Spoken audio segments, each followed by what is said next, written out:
ठीक है जी, ये हमने पिछली दफ़ा स्फेरिकल कोऑर्डिनेट्स पे जो है वो एंड किया था। इसका मैंने आपको आइडिया दे दिया था। इसमें आइडिया में ये था, दोबारा इसको देख लें कि आपके पास अगेन तीन प्लेन्स वही हैं, एक्स वाई और जी। जी आपके पास असल में जो है वो सेंटर से अपवर्ड की तरफ, या सफ़ेयर में तो तीनों साइड्स एक जैसी होती है ना, आप डिफाइन नहीं कर सकते। जिस तरह से हमारे पास सिलेंड्रिकल कोऑर्डिनेट में तो हम हाइट और लेंथ में डिफाइन कर सकते हैं थर्ड डायमेंशन को, लेकिन सफ़ेयर में आपके पास तीनों डायमेंशन एक जैसी हो रही होती है ना। सफ़ेयर अगर आप बॉल के कोई बॉल लें, टेनिस की बॉल, तो उसके अंदर आप उसका रीजन को पॉइंट करें तो वो आपके पास क्या होगा, तीनों तरफ उसकी एक जैसी डायमेंशन है। तो एक्स वाई जी आपके पास तीन डायमेंशन आ गई सफेरिकल कोऑर्डिनेट्स के केस में। और इसमें आपके पास दो एंगुलर डायमेंशन होती हैं, यानी आपने अगर किसी चीज़ की पोजीशन को बताना है तो आपको क्या करना पड़ेगा, दो एंगल्स बताने पड़ेंगे। एक तो वो ये है कि आपके पास एक्स वाई प्लेन में वो कितनी चीज़ इंक्लाइंड है। एक्स वाई प्लेन आपको जहाँ जो यहाँ पे नज़र आ रही है, तो एक आप ये बता सकते हैं कि आपका पॉइंट ये लेट्स सी, अगर मैं इस पॉइंट की बात करूँ, ये नुक्कर वाला जो पॉइंट है, सबसे नीचे वाली जो आपके पास कॉर्नर बन रहा है इस क्यूब का, स्फेरिकल क्यूब का, तो इसमें आपके पास ये जो पॉइंट है, ये पॉइंट अगर आप इसके कोऑर्डिनेट्स फाइंड आउट करना चाहें, इसकी पोजीशन बताना चाहें, तो एक तो ये है कि आप इसको बताएंगे कि ये कितना एंगल है, जिसको आपने फाई का नाम दिया, और दूसरा आप जेड वाली प्लेन में बताएंगे कि जेड से वो कितना आपके पास इंक्लाइंड है, तो वो आपको एंगल देता है थीटा। तो दो डायमेंशन आ गई, एक आ गई आपके पास फाई की डायमेंशन और दूसरी आ गई थीटा की डायमेंशन। और तीसरी डायमेंशन जो वेरी होती है वो अलॉन्ग द रेडियस होती है। अलॉन्ग द रेडियस यानी ओरिजिन से कोई चीज़ कितनी दूर है वो आपके हमेशा रेडियस के अलॉन्ग ही होगी, फिर रेडियस के थ्रू आप सर उसको मेजर कर सकते हैं। ठीक है जी, तो coming back to the point, आप डिस्कस करते हैं सफेयर में किसी भी पॉइंट की अगर पोजीशन को, तो दो एंगल चाहिए होते हैं और एक डायमेंशन चाहिए होती है रेडियस की, आर। यहाँ तक क्लियर है आपको? ओके किसी का कोई क्वेश्चन है तो बता दें। किसी भी सफेयर में किसी भी पॉइंट की पोजीशन बताने के लिए दो एंगल और एक ओके रेडियस की डायमेंशन चाहिए होती है, तीन चीजें चाहिए होती हैं।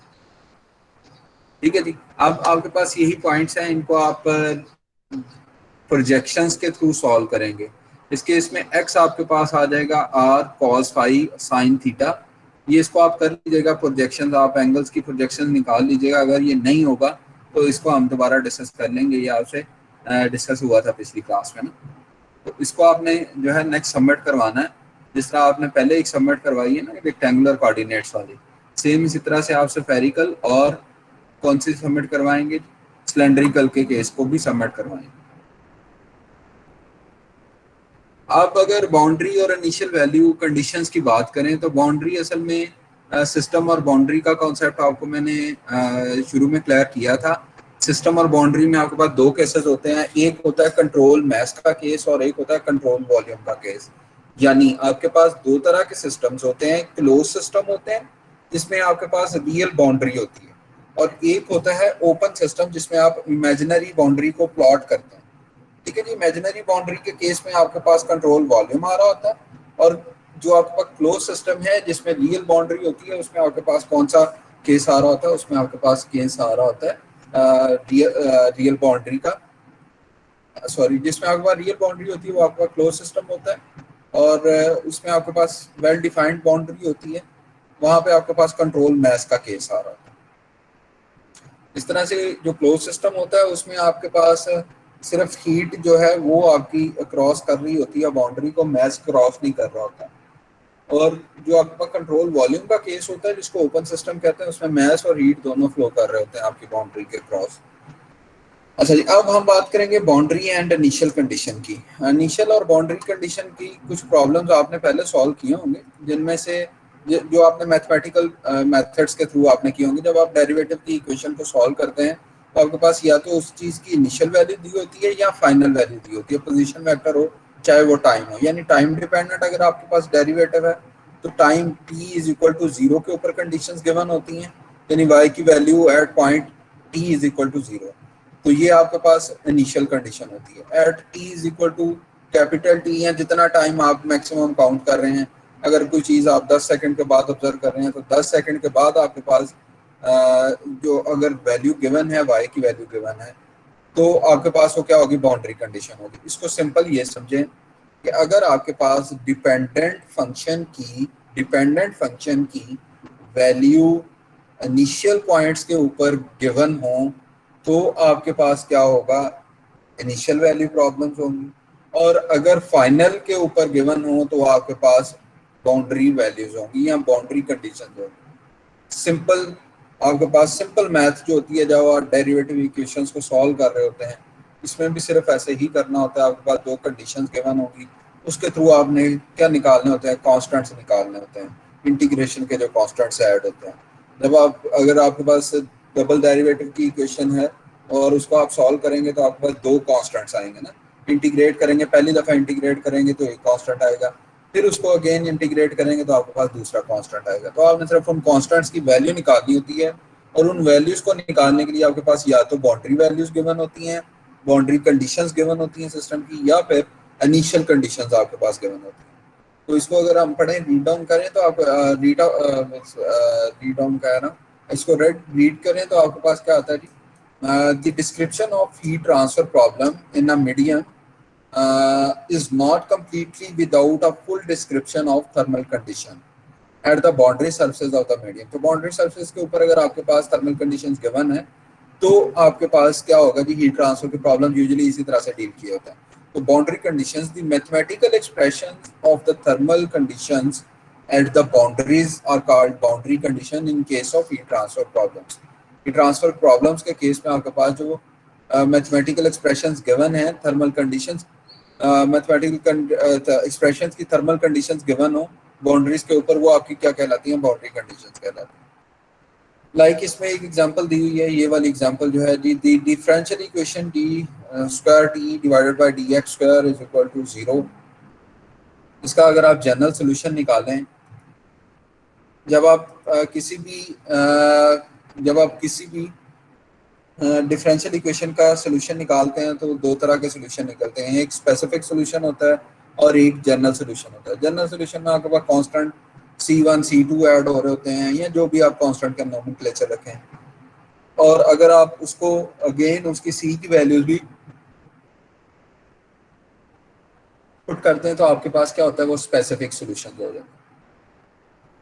ये इसी इक्वेशन को अगर आप सॉल्व करें, पहली इंटीग्रेशन करेंगे तो C1 x आ जाएगा, दूसरी C1 आ जाएगा पहली, जब आप इंटीग्रेट करेंगे तो बच जाएगा जी dt और dx, और राइट साइड पे आपके पास कोई ना कोई कांस्टेंट होगा जिसका डेरिवेटिव आपके पास 0 है, तो वो C1 आ गया। दूसरी दफ़ा आप इंटीग्रेट करेंगे तो C1 के साथ x आ जाएगा, क्योंकि x के लिहाज से आपके पास जो है वो डेरिवेटिव था। तो जब आप सेकंड इंटीग्रेशन करेंगे C1 के साथ x आ जाएगा और C2 आपका ऐड हो जाएगा। तो tx is basically equal to C1x plus C2। अब आपके पास ये आ गया मैथमेटिकल एक्सप्रेशन, इसकी डिफरेंट वैल्यूज या इसकी कंडीशंस गिवन होंगी। कैसे गिवन होंगी, जैसे ये अगर जनरल सोल्यूशन हमने निकालना है, अब स्पेसिफिक सोल्यूशन, तो स्पेसिफिक सोल्यूशन निकालने के लिए आपके पास ये कंडीशंस गिवन है। ये टेम्परेचर की वैल्यू आ गई जो 0 से स्टार्ट होकर 50 तक आ रही, और ये आपके पास, या इस तरह से बात कर लें कि ये 50 डिग्री सेंटीग्रेड आपके पास इस पॉइंट के ऊपर टेम्परेचर की वैल्यू है। और जब आपका x L को अप्रोच कर जाता है, यानी लेंथ आपकी पूरी हो जाती है, तो तब ये टेम्परेचर डिक्रीज होकर कहाँ तक पहुँच जाता है जी, 15 डिग्री सेंटीग्रेड तक पहुँच जाता है। तो इनिशियल कंडीशन के ऊपर टेम्परेचर की वैल्यू क्या होगी, 50 डिग्री सेंटीग्रेड, और final condition when x is equal to L final condition कहलाती है। फाइनल कंडीशन के ऊपर टेम्परेचर की वैल्यू क्या होगी आपके पास, T is equal to T at L is equal to 15 degree centigrade, ये यहाँ पे गिवन है। ठीक है जनाब, तो अब हम करते क्या है, हमने यहाँ पे ये वैल्यूज पुट की, when x is equal to 0, when x is equal to 0 we are having T value that is equal to 50। तो C1 और C2 की आपके पास दो इक्वेशन निकल आएंगी, दो अननोन है, दो इक्वेशन होंगी, साइमल्टेनियसली सॉल्व करेंगे, C1 और C2 की वैल्यूज निकल आएंगी। यहाँ पे C1 की वैल्यू आपके पास आ रही है 2 और C2 की वैल्यू आ रही है आपके पास 5। तो आपके पास 2 आ गई C1 की वैल्यू और 5 आ गई आपके पास C2 की वैल्यू। तो आप इसको सॉल्व आगे अगर फर्दर कर लेंगे तो आपके पास क्या आ जाएगा, ये स्पेसिफिक सोल्यूशन आ जाएंगे। ये अलग अलग इक्वेशन लिखी हुई है, ये डिपेंड करती हैं कि आपके ऊपर वैल्यूज क्या आ रही हैं। इनिशियल वैल्यूज अगर चेंज करेंगे फाइनल वैल्यू चेंज करेंगे तो आपके पास ये कॉन्स्टेंट्स की वैल्यू चेंज हो जाएगी। यहाँ तक अगर किसी को कुछ समझ नहीं लगी तो वो पूछ लें।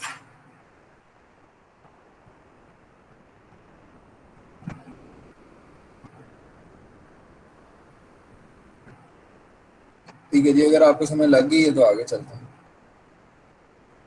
अच्छा जी, जब आपका टाइम डिस्कस हो रहा होगा, when time is equal to 0, that is called initial conditions. When time is equal to 0, when time is being discussed is called initial conditions. और बाउंड्री कंडीशंस क्या होती हैं? जब आपकी डायमेंशंस डिस्कस हो रही है, डायमेंशन आपकी 0 हो तो वो आपके पास इनिशियल बाउंड्री कंडीशन होगी।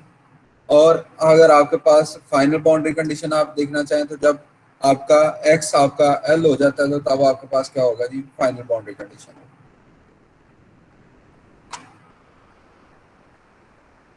ठीक है जी, ये बाउंड्री और इनिशियल कंडीशन का कॉन्सेप्ट था। नेक्स्ट हमारे पास जो है boundary condition, specified temperature boundary condition हो सकती है, specified heat flux boundary condition हो सकती है, convection boundary condition, radiation boundary condition, interface boundary condition और जनरलाइज बाउंड्री कंडीशन। ये आपकी डिफरेंट टाइप्स हैं हीट ट्रांसफर के केस में, ये हो सकती हैं। ये कैसे होती हैं? Specified temperature boundary condition. Specified temperature boundary condition में आपके पास क्या होगा? अच्छा जी, इनिशियल कंडीशन में आपके पास ये टी, ये जो पैरामीटर है ये 0 होता है, लेकिन बाउंड्री कंडीशन में आपके पास एक दफा ये 0 होगा। क्या आपके पास डायमेंशनल पैरामीटर, इसको अगर इससे पिछली वाली स्लाइड पे जाएं तो आप टाइम को इस टर्म्स में लिख सकते हैं ना, 3 डायमेंशनल और टाइम डिपेंडेंट अगर लिखना चाहें तो टेम्परेचर को आप इस टर्म्स में लिख सकते हैं, जिसमें आपके पास 3 डायमेंशन आ गई और चौथा पैरामीटर आ गया आपके पास टेम्परेचर। तो सॉरी, टाइम आ गया, टी, स्मॉल टी। तो small T is equal to 0 हो तो आपके पास इनिशियल कंडीशन, और आपके पास एक्स की वैल्यूज डिफरेंट गिवन होंगी, वो आपको बाउंड्री कंडीशंस देंगी। और स्पेसिफाइड हमारे पास है पहली जी, specified temperature boundary condition. The temperature of an exposed surface can usually be measured directly and easily. Temperature को आप मेजर कर सकते हैं। Therefore one of the easiest ways to specify the thermal condition on a surface is to specify the temperature. अगर आपने thermal conditions को specify करना है किसी सरफेस के ऊपर तो आप क्या करते हैं? आप उसका करते हैं टेम्परेचर को स्पेसिफाई कर देते हैं, यानी आप टेम्परेचर की वैल्यूज बता देते हैं। For one dimensional heat transfer through a plane wall of thickness L, आपके पास अगर कोई वॉल है उसकी थिकनेस है L, तो आप क्या करेंगे? For example the specified temperature boundary condition can be expressed as, वो आप एक्सप्रेशन उसका क्या बनेगा? अगर इनसाइड वॉल का आप देखें तो उस पर आप लेते हैं जी x इज इक्वल टू 0, और आउटसाइड वॉल के ऊपर आपके पास थिकनेस आ जाएगी, और थिकनेस कितनी है? L। तो आपने बताया जी जब आपके यहाँ पे हम ट्रैवल करना शुरू करते हैं तो ये है x is equal to 0। Time में भी वेरिएबल, टाइम उस वक्त कोई भी हो सकता है, t वैसे का वैसे, स्मॉल t वैसे का वैसे रहेगा। वन डायमेंशनल है तो साथ x आता है, एक ही डायमेंशन काउंट हो रही है, तो x is equal to 0 at this point, at starting point, और x is equal to L at final point. तो ये थिकनेस आपके पास आ गई। ये आपके पास जो कंडीशन बनेगी वो बनेगी T ऑफ 0T, यानी temperature at 0 and T that is equal to T1। First condition आपके पास आ गई बाउंड्री कंडीशन। जब आपके पास ये वाली बाउंड्री इनसाइड बाउंड्री है तो इसके ऊपर आपके पास टेम्परेचर क्या आ गया? T1। उसकी वैल्यू कोई भी हो सकती है, 150 है, जो भी है, यहाँ पे 150 लिखी हुई है तो वो आ जाएगी। सेकेंड कंडीशन आपकी टेम्परेचर की कब बनेगी? जब आपके पास उसकी डायमेंशन जो है, या डायमेंशन की बजाय यहाँ इस केस में उसकी थिकनेस अचीव हो जाती है, यानी T of L small T, ये आपके पास T2 बन जाएगा, सेकेंड कंडीशन बन जाएगी टेम्परेचर की। Where T1 and T2 are the specified temperature, इसको आप कहते हैं specified temperature boundary condition.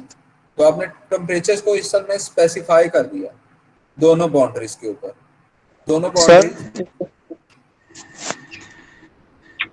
Sir जो आपने ये क्वेश्चन तो बताई, जो पहली क्वेश्चन है इनिशियल बाउंड्री कंडीशन, इसमें टी हमारे पास टाइम होगा और दूसरी में थिकनेस होगा।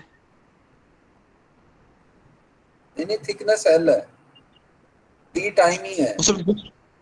सर आपने पहले बताया कि when time discuss then initial boundary condition, जब हम इसकी डायमेंशन डिस्कस करेंगे तो हमारे पास फाइनल बाउंड्री कंडीशन होगी। नहीं नहीं नहीं नहीं नहीं नहीं नहीं, नहीं। इनिशियल कंडीशंस तब बनती हैं जब टाइम 0 है। Yes sir.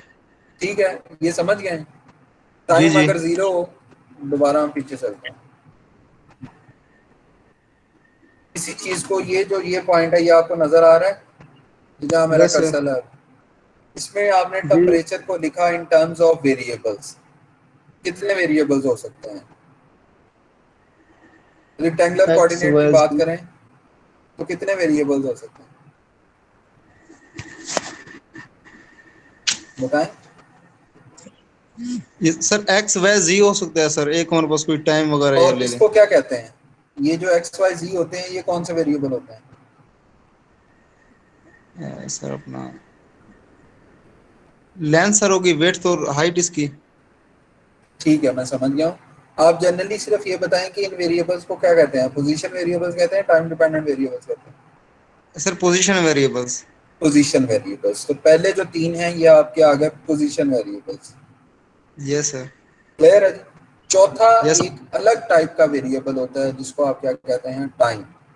Yes. T, small T. ऐसे ही होता है ना? यस सर कोई ऐसे ही चीज है। की अगर आप वेरिएशन देखना चाहें तो एक तो यह है कि उसकी लोकेशन के हिसाब से आपको वेरी हो रही होगी चीज। जैसे मैंने आपको बताया था कि अगर आपका फ्लो जो है वो कन्वर्ज हो रहा है, तो कन्वर्जेंट होने की वजह से आपके पास कंटिन्यूसली डिक्रीजिंग एरिया आ रहा होता है। तो जो आपके पास वैल्यू फ्लो की इनिशियल पॉइंट के ऊपर आ रही हो, वही आपके पास क्या आ रही हो, मतलब वो डिफरेंट वैल्यू होगी कन्वर्ज होने के बाद जो एरिया आएगा वहां पे। तो ये पोजीशन डिपेंडेंट होगा। ठीक है। ठीक है जी, यहाँ तक। अब यस सर। अगर ये बात करें कि आपके पास टाइम का फ्लो शुरू होता है, टाइम इज इक्वल टू 0, तब आपके पास फ्लो होता है जी, फर्स्ट करें 10 litres per hour. Aahista Aahista वो फ्लो हो जाता है जी कम, यस और सर। वो आ जाता है जब आपका टाइम होता है 2 घंटे गुजर जाते हैं तो आपका फ्लो रह जाता है 50 लीटर्स या 50 लीटर्स पर आवर। आपके पास फ्लो आ जाए 100 से आपका 50 लीटर्स पर आवर हो जाता है। तो ये क्या हुआ? ये टाइम की वजह से उसका वैल्यू उसकी चेंज हुई। तो टेम्परेचर की वैल्यू भी दो वजह से चेंज हो सकती है, एक पोजीशन की वजह से और एक टाइम की वजह से। टाइम की वजह से अगर वैल्यू चेंज हो रही है, और टाइम की वजह से अगर आपके पास वैल्यू चेंज हो रही है टेम्परेचर की, तो वो टाइम के पैरामीटर वाइज चेंज होंगी। और अगर पोजीशन की वजह से आपके पास वैल्यू चेंज हो रही है, तो वो पोजीशन वेरिएबल से डिफाइन होगी। यहाँ तक क्लियर है आपको? Yes sir. ठीक है। अब आपने अभी पोजीशन वेरिएबल को डिस्कस नहीं करना, आपने करना है सिर्फ टाइम को। When time is equal to 0, that is called initial condition. ठीक है सर, ठीक है समझ जी? आ गई। समझ आ जब गई। टाइम 0 है तो आपके पास initial condition. Yes sir. Boundary conditions कैसे बनेंगी? बाउंड्री कंडीशंस आपकी बनती हैं पोजीशन वेरिएबल से। Yes sir. ठीक है जी? पोजीशन वेरिएबल्स आपको बताएंगे कि आपके पास बाउंड्री कंडीशंस क्या हैं। वो आपके पास इनसाइड बाउंड्री भी हो सकती है, आउटसाइड बाउंड्री भी हो सकती है। इनिशियल और फाइनल को आप छोड़ें क्योंकि आप मिक्स कर रहे हैं इनिशियल कंडीशन को उसके साथ। Initial condition means time is equal to 0, and for boundary conditions we are going to have values for position variables। Position variables की वैल्यूज होंगी। अगर x आपके पास 0 है तो ये आपके पास क्या है? बाउंड्री कंडीशन की पहली वैल्यू है। और अगर आपके पास x is equal to L है, यानी x का डिस्टेंस आपके पास l ट्रेवल हुआ, जैसे इस केस में ये एक वॉल है, जैसे आपके घर की दीवार है, तो घर की दीवार की जो अंदर वाली साइड है वो आपके पास क्या है? When x is equal to 0। और जब आप दीवार की थिकनेस के अलॉन्ग मूव करते हैं, बाहर की तरफ मूव करते हैं, तो ये पॉइंट आपका अचीव होता है जब आपके पास वॉल की थिकनेस अचीव हो जाती है। इसको यहाँ पे थिकनेस को कैपिटल एल के साथ शो किया गया, स्मॉल टी के साथ शो नहीं किया गया।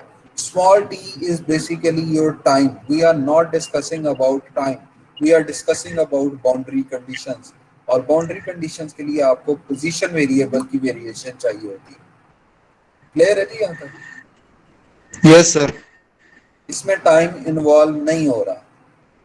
एक अंदर वाली सरफेस के ऊपर वैल्यू है जब x इज इक्वल टू 0 है, एक बाहर वाली सरफेस के ऊपर, बाहर वाली बाउंड्री के ऊपर वैल्यू है जब आपके पास x जो है वो l है।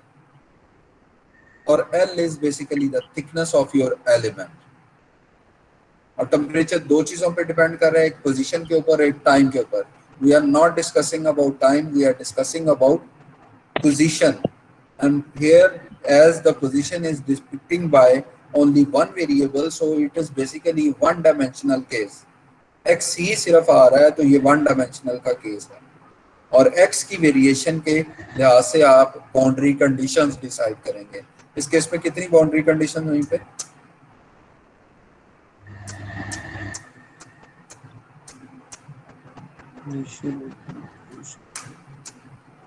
डेढ़ सौ सर डिग्री सेल्सियस. नहीं, कितनी, मतलब नंबर ऑफ बाउंड्री कंडीशंस कितनी है?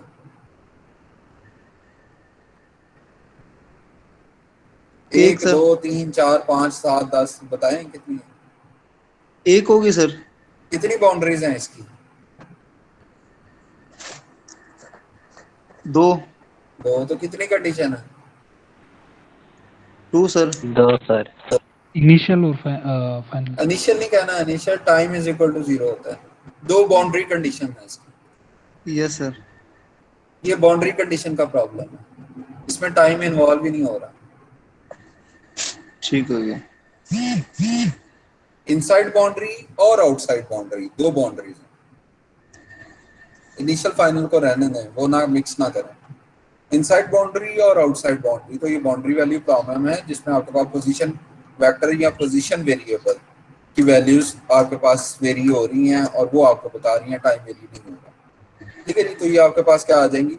Temperature boundary condition can be expressed as T of 0 small t is equal to T1, whatever the value of temperature T1 is. And the second one is basically when your x is equal to L.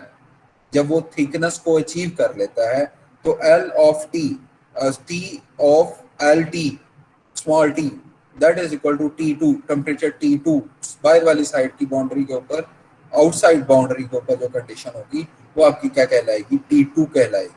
उसके ऊपर जो भी values है, इसके इसमें 70 value है आपके पास.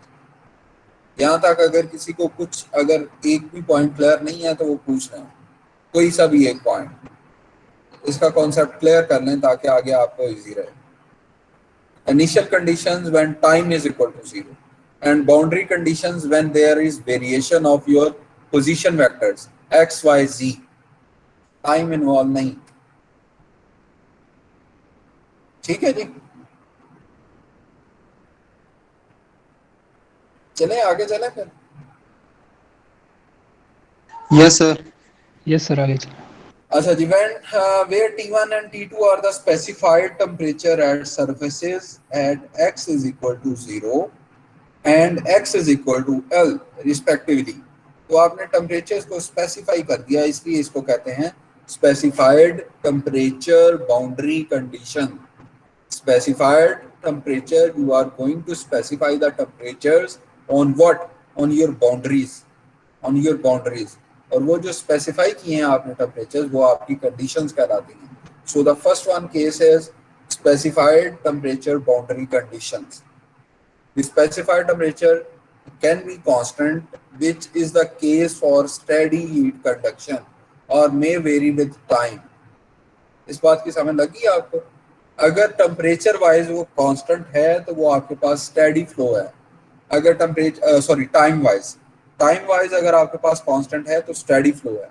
अगर टाइम वाइज कांस्टेंट नहीं है तो आपका क्या है? वो आपके पास वेरी कर रहा है टाइम के लिहाज से. उसको क्या कहते हैं? अनस्टेडी फ्लो होगा आपके पास. ठीक है क्लियर? तो time is totally a different thing. Position is discussing about the boundary. Position आपको बाउंड्री से गाइड करेगी, बाउंड्री कंडीशंस बताएगी. Time is basically related to initial value problems. तो टाइम एक डिफरेंट चीज है. टाइम यहाँ हम डिस्कस नहीं कर रहे.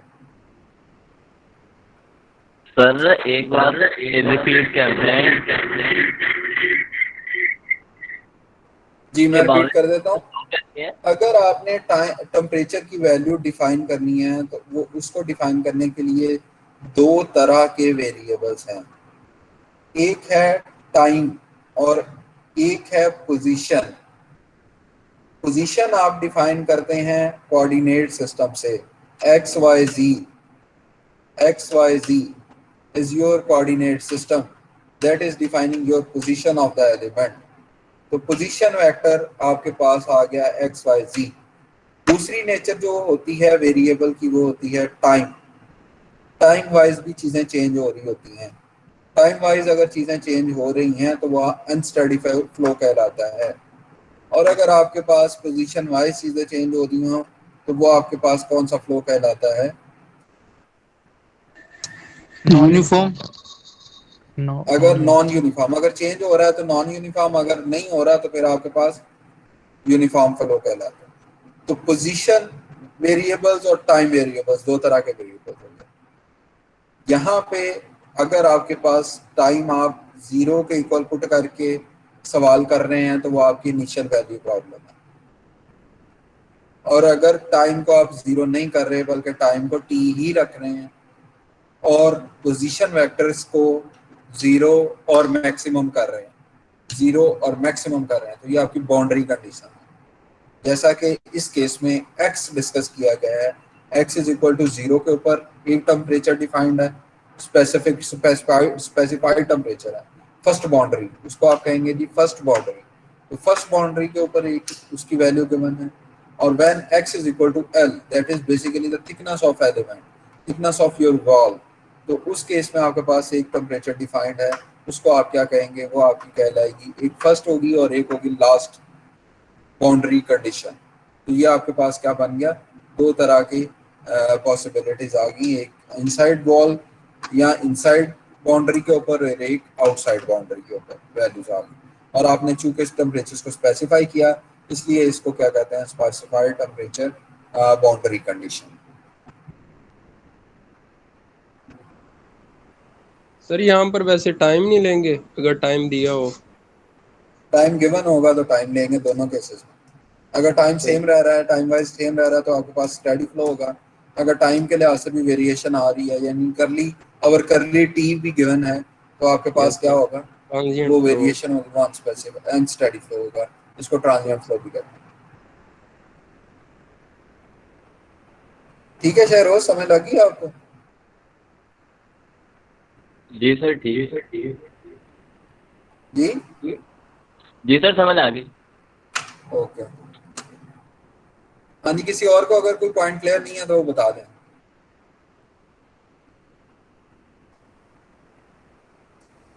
ठीक है जी, नेक्स्ट है हमारे पास specified heat flux boundary condition. Specified heat flux boundary condition. Heat flux क्या होता है जी? हीट फ्लक्स मैंने आपको बताया था, heat flux is basically heat passing through a specified area, that is called heat flux. तो पहले वाले में हमें इन कंडीशन पहली बाउंड्री और आखिरी बाउंड्री के ऊपर टेम्परेचर की वैल्यूज गिवन थी। तो अगर आपके पास हीट फ्लक्स की वैल्यू गिवन है इस बाउंड्री के ऊपर भी और इस बाउंड्री के ऊपर भी हीट फ्लक्स की वैल्यू गिवन है, तो आप क्या कहलाएगी? आपको वो वैल्यू कहलाएगी जी, वो कंडीशंस कहलाएंगी specified heat flux boundary conditions. The heat flux in the positive x direction anywhere in the medium, including the boundaries, can be expressed as q dot is basically equal to minus k curly t over curly x। k a होता है ना, a को हमने यहाँ पे q से divide कर दिया है, लेफ्ट साइड पे लेके आके, तो heat per unit area is called heat flux. तो अगर हीट फ्लक्स की वैल्यूज आपको गिवन है बाउंड्रीज के ऊपर, तो ये आपकी कहलाती हैं specified heat flux boundary conditions. Specified heat flux boundary conditions for a plate thickness L, एक प्लेट है जिसकी thickness है L, subjected to heat flux of 50 watt per square meter into the medium from both sides. For example, the specified heat flux boundary condition can be expressed as, उस case में आपके पास क्या होगा जी? Boundary जब आप करेंगे अगर आपके पास क्या है जी 50 वॉट पर स्क्वायर मीटर का हीट फ्लक्स है, तो आप उसको कैसे एवेलुएट करेंगे? आप उसको इस तरह से एवेलुएट करेंगे, 0 पॉइंट के ऊपर when x is equal to 0 आपके पास हीट का फ्लक्स आ रहा है, ये लोकेशन ये आपका पोजीशन वेक्टर आपके पास x इज इक्वल टू 0 है, और when x is equal to l तो तब आपके पास ये कंडीशन आ रही है हीट फ्लक्स, QL हो जाएगा और ये Q नॉट हो जाएगा। ठीक है जी। क्यू डॉट ऊपर वैसे मतलब डॉट है, चूंकि आपके पास फ्लक्स आ रहा है तो इसलिए डॉट लगा हुआ, वो वैसे ही है। बाकी आपके पास क्या होगा कि हीट फ्लक्स आया, एक प्लेट है उसकी थिकनेस है एल, उसमें आपके पास हीट फ्लक्स यहाँ पे इंट्रोड्यूस हुआ, heat per unit area I, conduction के थ्रू आगे ट्रांसफर हुई और 50 के ही रेट के साथ वो बाहर निकल गई। तो ये अगर आपके पास पॉजिटिव आ रहा है तो ये क्या होगा, सर नेगेटिव होगा। हाँ जी बताएं। आवाज कम आ रही है सर आपकी। अब ठीक आ रही है आपको आवाज? जी सर, आवाज सही आ रही है। थोड़ा वॉल्यूम बढ़ाएं, मेरे ख्याल में आपका मोबाइल का या उसका ना वो भी वॉल्यूम का इशू हो सकता है, आप उसको भी एक दफ़ा बढ़ा के देख लें। वैसे आवाज़ मेरे ख्याल में आप ठीक आनी चाहिए, क्योंकि माइक तो मेरे पास दूसरा है, इसमें आवाज़ सही जानी चाहिए। पॉसिबिलिटी तो यही है, इंटरनेट अगर ना हो। आपको आवाज़ सही आ रही है? रोल नंबर 20 है।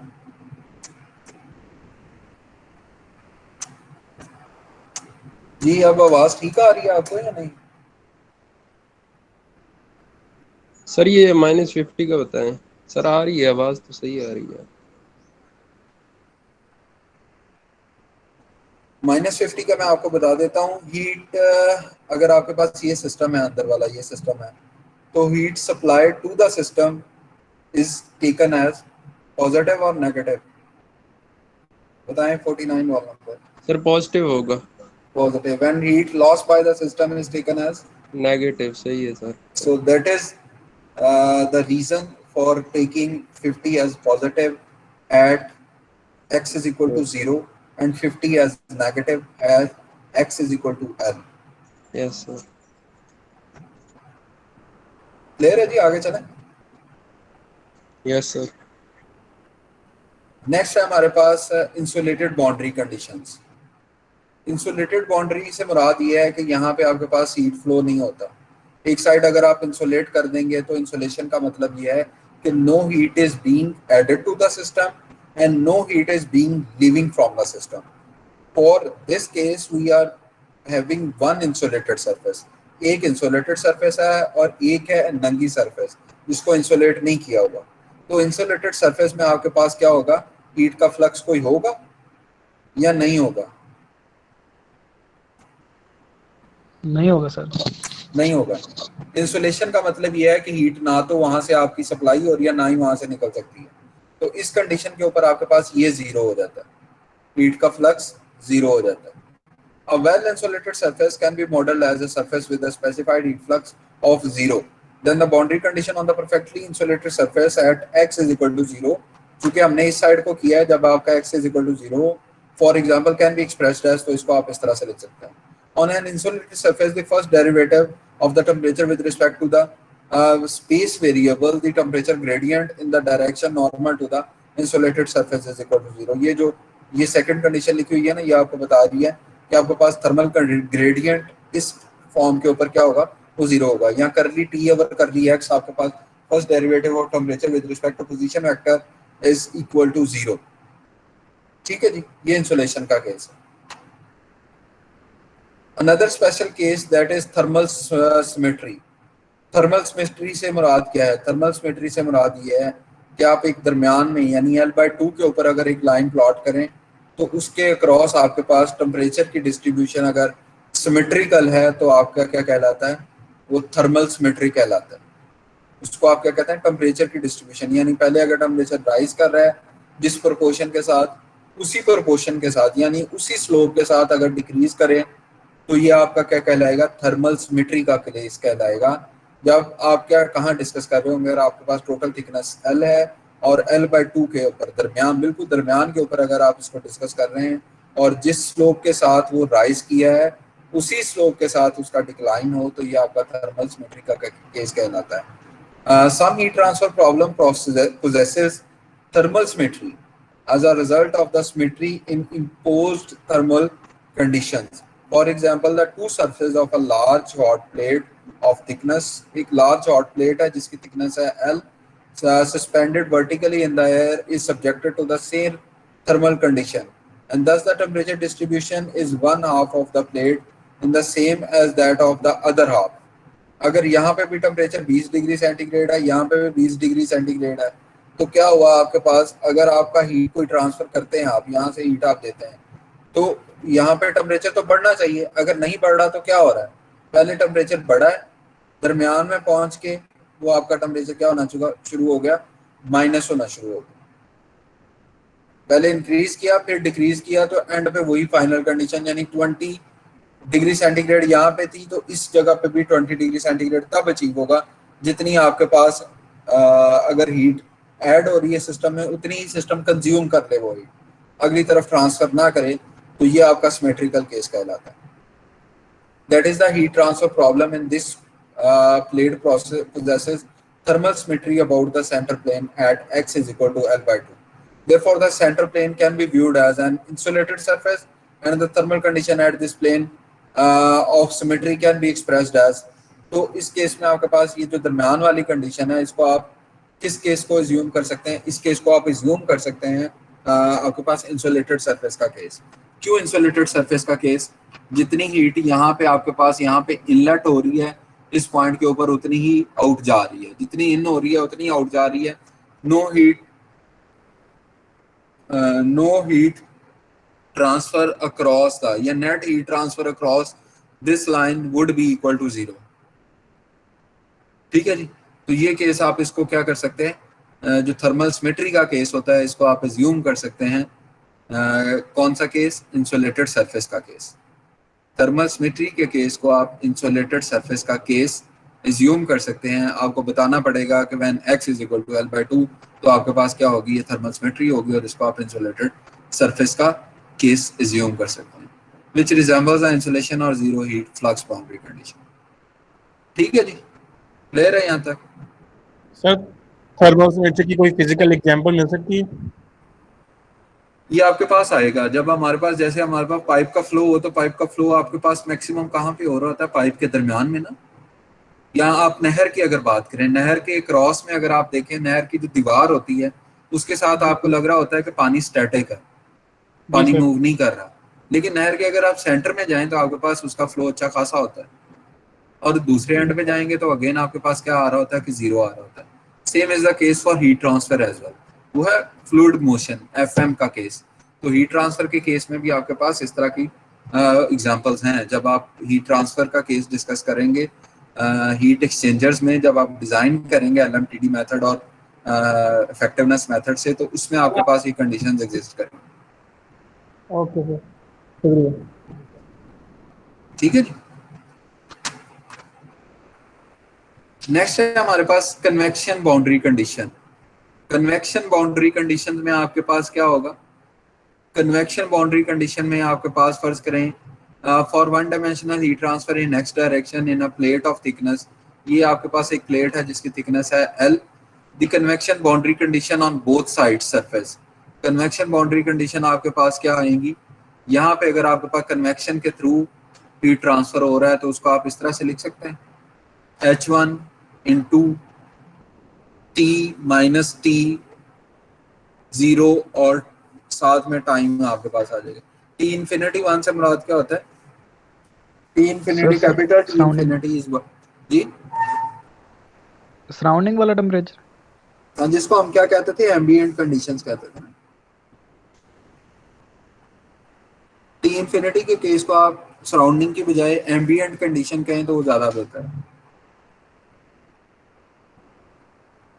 तो इस केस में आपके पास क्या है, आपके पास कन्वेक्शन के थ्रू हीट ऐड हो रही है, और अंदर क्या है, ये तो मेटल है, तो मेटल में क्या होगा, मेटल में तो आगे कौन सा फिनोमेना होता है, कंडक्शन। तो कन्वेक्शन के थ्रू हीट ऐड हुई, लेकिन जो अंदर ट्रांसफर हुई हीट वो आपके पास कंडक्शन के थ्रू हुई। ये पॉइंट समझ लग गया आपको, हीट आई कन्वेक्शन के थ्रू, लेकिन जो अंदर प्लेट में ट्रांसफर हुई वो किसके थ्रू हुई, कंडक्शन के थ्रू।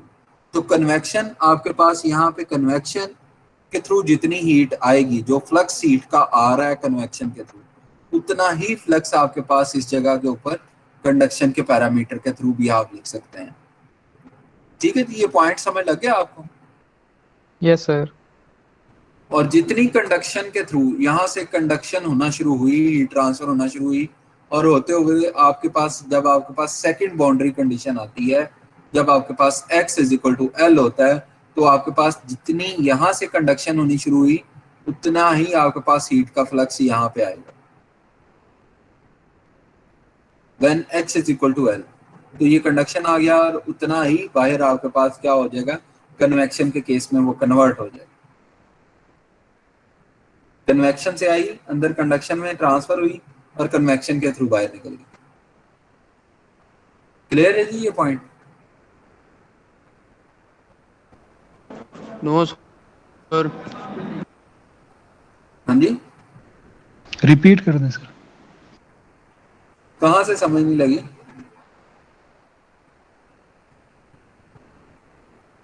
सर ये कंडक्शन से कन्वेक्शन की तरफ जो ट्रांसफर हो रहा है इसको समझ नहीं लगा कैसे हो रहा है, क्या कर रहा है। देखिए आपके पास है यहाँ पे फ्लो, वाटर का फ्लो है या कोई भी फ्लो है, आप वाटर के फ्लो के थ्रू अगर हीट ट्रांसफर करवाएं तो उसको क्या कहते हैं? फ्लो के थ्रू अगर हीट ट्रांसफर तो उसको क्या कहते हैं बताएं? कन्वेक्शन कहते हैं। कन्वेक्शन कहते हैं। इस केस में हमारे पास कन्वेक्शन के थ्रू हीट फ्लो आ रही है और आगे हमने रख दी एक प्लेट। आगे हमने क्या रख दी? एक प्लेट। तो प्लेट के अंदर हीट ट्रांसफर कैसे होगी, कन्वेक्शन या कंडक्शन?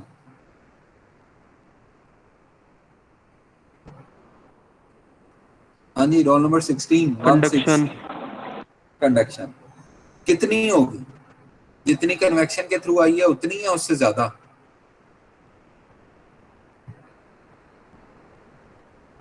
सर ज्यादा होगी आई थिंक। क्यों ज्यादा क्यों होगी? उतनी ही होगी सर। सर उतनी ही होगी। सर सॉलिड में पार्टिकल्स करीब करीब होते हैं, ज्यादा एनर्जी होगी, तो गैस में तो दूर दूर होते हैं, एनर्जी लॉस भी हो जाती है। तो क्या ये डेविएशन नहीं है फर्स्ट लॉ ऑफ थर्मोडायनामिक्स की?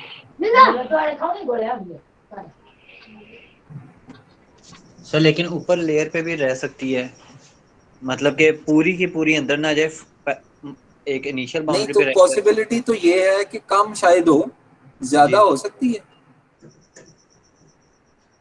सर नहीं।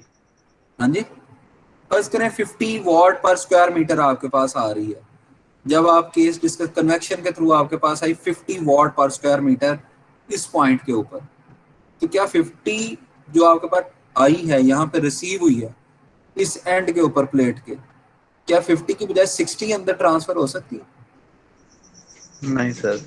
नहीं हो सकती। क्यों नहीं हो सकती?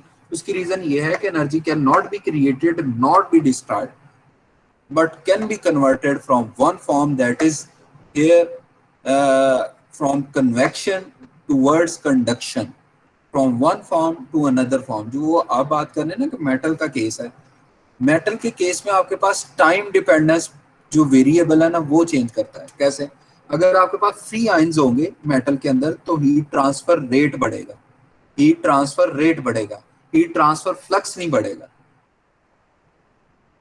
ठीक है sir. there is difference between heat flux and heat rate। समझ रहे हैं? हीट ट्रांसफर रेट जो है टाइम डिपेंडेंट है, हीट जी फ्लक्स आपका एरिया डिपेंडेंट है। एरिया डिपेंडेंट पैरामीटर चेंज नहीं होंगे, उस केस में आपके पास टाइम डिपेंडेंट पैरामीटर चेंज होंगे। समझ लगी मेरी बात की है नहीं? जी जी। अच्छा, अब हमने हमारे पास आई कन्वेक्शन के थ्रू हीट। जितनी हीट आपके पास कन्वेक्शन के थ्रू आई उतनी ही हीट प्लेट के अंदर किसके थ्रू ट्रांसफर होगी? प्लेट के अंदर किसके इंडक्शन थ्रू? के थ्रू। कंडक्शन के थ्रू। कंडक्शन के थ्रू। रोल नंबर 16 आपको पता चल गया? Yes sir.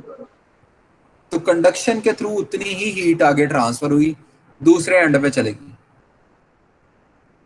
अब बाहर उसके क्या है? अगेन उस प्लेट के बाहर है आपके पास फ्लो। तो फ्लो में आपके पास हीट का ट्रांसफर कौन सा कहलाता है? बताएं। कन्वेक्शन से। कन्वेक्शन। कन्वेक्शन। तो कंडक्शन के थ्रू जितनी हीट ट्रांसफर हो रही है वो आपकी दूसरी बाउंड्री, जब आपके पास इस पोजीशन के ऊपर आप पहुंचते हैं तो जितनी कंडक्शन के थ्रू हीट ट्रांसफर हुई थी वो इसमें किस में कन्वर्ट हो जाएगी? आप बाहर वाली साइड पे कन्वेक्शन में। ठीक है जी ये point? Yes sir. Yes sir. अच्छा जी, तो ये है आपके पास convection boundary condition, heat conduction at the surface in a selected direction that is equal to heat convection at the surface in the same direction। ये अगर आपके पास पैरामीटर एक यहाँ पे तो दो आपके पास गिवन थे ना, टी इंफिनिटी और था टी इंफिनिटी 1 और था टी इंफिनिटी 2 और था, लेकिन अगर आपके पास एक ही कंडीशन हो तो वो आपको क्या बताएगी, टी इंफिनिटी 1 ही गिवन हो तो आपके पास पहले कन्वेक्शन के थ्रू अंदर गई हीट, कंडक्शन हुई, कंडक्शन के थ्रू यहाँ पे आके कन्वेक्शन के थ्रू दोबारा बाहर निकल, ठीक है जी। ये जब आपके पास एम्बिएंट कंडीशन एक ही हो, दो डिफरेंट ना हो, टी इंफिनिटी एक ही हो, टी इंफिनिटी 1 हो बस, टी इंफिनिटी 2 ना हो, तो ये वो वाला केस। रेडिएशन बाउंड्री कंडीशन की अगर बात करें, ये भी सेम वही है, सिर्फ आपका फार्मूला चेंज हो जाता है कि इंसिडेंट जो आपके पास आ रही है, यहाँ पे इंसिडेंट मतलब जो टकरा रही है पहली वॉल के साथ, वो अगर रेडिएशन के थ्रू ट्रांसफर होके आ रही है तो वो आपका क्या कहलाएगा, रेडिएशन इक्वेशन, उसको स्टीफन बोल्ट्जमैन लॉ के थ्रू लिखेंगे। और अंदर क्या होती है, कंडक्शन होती है, और कंडक्शन के साथ जो आपकी दूसरी बाउंड्री के ऊपर जब आप पहुंचते हैं तो वही कंडक्शन हुई, आपके पास हीट ट्रांसफर किस में कन्वर्ट हो जाती है, रेडिएशन के थ्रू बाहर निकल जाती है, ठीक है जी। इसकी समझ लगी? कन्वेक्शन नहीं होगी, इसमें फ्लो नहीं है ना, आप रेडिएशन, इसमें फ्लो नहीं है, अगर फ्लो इन्वॉल्व होगा तो कन्वेक्शन होगी। हम कह रहे हैं कि इस प्लेट के अक्रॉस रेडिएशन है सिर्फ। सर मैं आउटलेट की बात कर रहा हूँ, जो आउटलेट पे होगी फिर वो तो कन्वेक्शन के थ्रू होगी ना? नहीं, कन्वेक्शन कब होती है? कन्वेक्शन सर जब यानी फ्लो मूव कर रहा हो, कोई भी लिक्विड, कोई भी चीज मूव कर रही हो, ऐसा ही है सर। अगर कोई चीज मूव नहीं कर रही तो कौन सी ट्रांसफर होगी सर? फिर कंडक्शन होगी। कंडक्शन कैसे होगी? दो डिफरेंट मीडियम के दरमियान कंडक्शन किस में होती है यूजुअली? वो सर सेम मीडियम है। सेम मीडियम है, और वो कौन से मीडियम्स होते हैं सर? फॉर एग्जांपल जिस तरह सॉलिड्स है, सॉलिड्स में सॉलिड्स, यहाँ पे, ठीक है, समझ गए, कंडक्शन उसमें होती है। अगर एक मीडियम से दूसरे मीडियम में फिजिकली कांटेक्ट के बगैर हीट ट्रांसफर हो तो उसके दो मेथड हैं। एक तो ये है कि उन दोनों जगहों के दरमियान आप कोई ना कोई फ्लो इंट्रोड्यूस करवा दें, फ्लो इंट्रोड्यूस करवाएंगे तो आपके पास कन्वेक्शन आ जाएगी, फ्लो इंट्रोड्यूस नहीं करवाएंगे तो आपके पास क्या होगा, रेडिएशन। तो इसमें आपके दोनों क्रॉस में पहली वाली बाउंड्री जब आपके पास x 0 है तब भी आपके पास कोई फ्लो नहीं है, और जब आपके पास x = L है उसकी दूसरी साइड पे, परली साइड पे भी आपके पास कोई भी फ्लो नहीं है, दोनों तरफ रेडिएशन है। ठीक है जी, क्लियर है? Yes sir. तो ये रेडिएशन बाउंड्री कंडीशन हो गई। अब आ गई आपके पास interface boundary condition. Interface boundary condition में आप सिर्फ ये समझ लें कि दो डिफरेंट तरह के मटेरियल आपने इकट्ठे जोड़ दिए, दो डिफरेंट तरह के मटेरियल, एल्यूमिनियम और आयरन, इन दोनों को आपने इकट्ठा जोड़ के एक प्लेट बना ली। एल्यूमिनियम और आयरन को इकट्ठा जोड़ा, इस तरह से प्लेस किया कि वो दोनों एक दूसरे के ऊपर अटैच हो गई, तो ये आपके पास दो डिफरेंट मटेरियल्स आ गए। जितनी फ्लो के साथ आयरन में ट्रांसफर होगा, क्या उसका हीट का कंडक्शन का फ्लो या heat transfer rate in iron, इस heat transfer rate in iron would be equal to heat transfer rate in aluminium, या डिफरेंट होगा? डिफरेंट होगा, डिफरेंट होगा। तो अगर दो आपके पास डिफरेंट मटेरियल्स आ गए, मटेरियल ए और मटेरियल बी, तो इस वाले केस को आप कहते हैं इंटरफेस बाउंड्री कंडीशन। इंटर मतलब दरमियान, इंटरफेस दरमियान में एक फेस होगा जिसको आप डिक्लेयर करेंगे कि ये मेरी पहली यानी आयरन की बाउंड्री है और इससे आगे एल्यूमिनियम शुरू हो रहा है, ये वाला आपका इंटरफेस होगा, ये वाला जो दरमियान वाला point. The boundary condition at interface are based on the requirement that two bodies in contact must have the same temperature at the area of contact। यहाँ पे टेम्परेचर और यहाँ पे टेम्परेचर आपके पास सेम हो at the area of contact, ये point यानी है इस पॉइंट के ऊपर आपके पास सेम टेम्परेचर आ रहा हो. And the second one is an interface which is a surface cannot store any energy and thus the heat flux on the two side of the interface must be the same. तो जितना heat यहाँ पे आएगी, heat flux again flux rate different होगा, time dependent variable change हो सकता है, लेकिन जितनी हीट यहाँ से निकलेगी उतनी ही आगे ट्रांसफर होगी. जितनी हीट इस कंडक्शन के थ्रू इस पॉइंट तक पहुंचेगी उतनी ही आगे ट्रांसफर होगी. So heat flux on both sides of an interface must be the same. The boundary condition at the interface of two bodies A and B in the perfect contact at x is equal to x naught can be expressed as T A x naught and T B x naught equal होंगे. ठीक है जी. यहाँ पे जो जी sir heat transfer rate तो different हो सकता है ना? हीट यानी अगर ट्रांसफर हम रेट डिफरेंट हो सकता है, हीट फ्लक्स आपका सेम हो. Yes sir. हीट फ्लक्स में आपके पास डायमेंशनल पैरामीटर्स होते हैं, एरिया इन्वॉल्व होता है.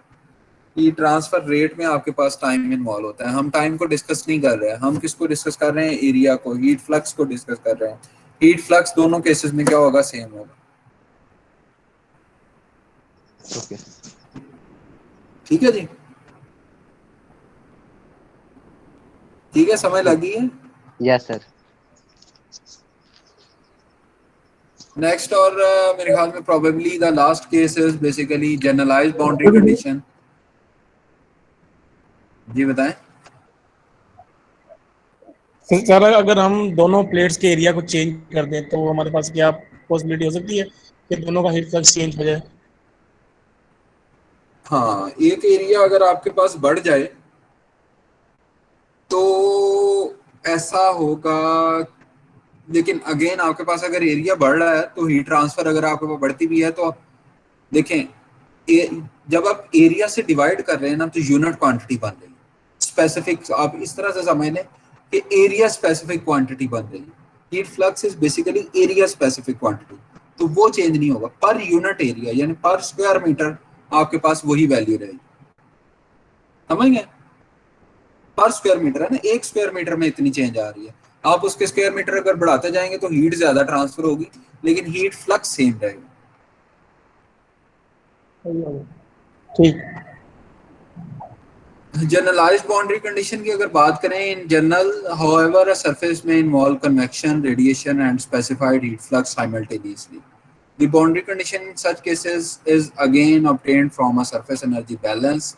और वो बैलेंस कैसे होता है? Heat transfer to the surface in all modes, heat transfer to the surface, heat transfer from the surface in all mode, ये दोनों इक्वल होंगे. जितनी हीट उस सरफेस की तरफ आएगी वो और जितनी उससे जाएगी वो दोनों बराबर होंगे. ये आपकी जनरलाइज्ड बाउंड्री कंडीशन है. क्लियर है जी? आगे सोल्यूशन है. सोल्यूशन आपको